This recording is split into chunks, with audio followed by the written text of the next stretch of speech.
Okay, continuing the SNK versus SNK versus Capcom. My screen also has all my other versus things, so occasionally I get them kind of confused. I was looking for a fight for Sagat, and knowing that he has a very great Muay Thai background, I was thinking, who does he line up with well from that standpoint? Some people have mentioned doing either like a Wolfgang Kaiser, other people like maybe even doing Rugal. I was like, well, what about Joe? Joe also is the Muay Thai guy. Ironically, he was created to be a duplicate of, I think it was Aiden from Fighting Street. And of course, he also ends up being a guy who ends up having a very similar style. So you've got two guys who are very trained in Muay Thai. In this one, I've got a 7-point scale where I've got experience, how was your in-close fighting, how was your reach, how's your mid-range fighting, strength, speed, energy projection, and overall versatility. Now with this, I'm going specifically what they do in the video games. I'm not including mangas, animes, comics, movies. I think that should cover just about everything. And other cartoon forms. So we're going to end this. Experience. Sagat has been doing this for a very, very long time. So he easily takes it when it comes to the overall experience. In-close fighting.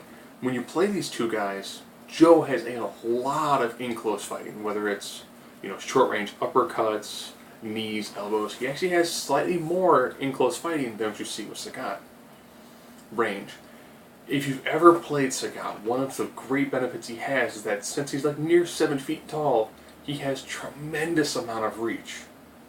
He's got a kick that almost feels like it's a half-screen kick. He gives Dalsum a run for his money. Strength. In this one, when you look to how they play and the overall knockdown hits, the power hits, this definitely again goes to Sagat. Now we're looking at strength. Now look at the speed.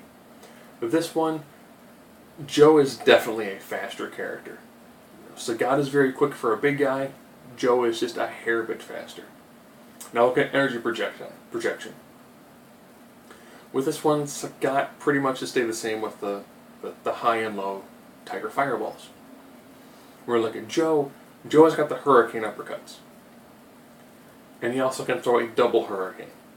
So you've got somebody who can throw either a high or a low, where you can either duck or jump, versus a guy who has essentially a full body projectile that can easily double up that projectile. So now look at the last one, just overall versatility. One of the weird things about the SNK characters, they do seem to have a tremendous amount of moves to them. And from that aspect, Joe does have a lot more moves in the wheelhouse. Which makes me believe if these two guys, depending on how you're playing them, if you have two players of comparable skill level, since you looked at a 3-round fight, Joe should take this 2 out of 3 rounds.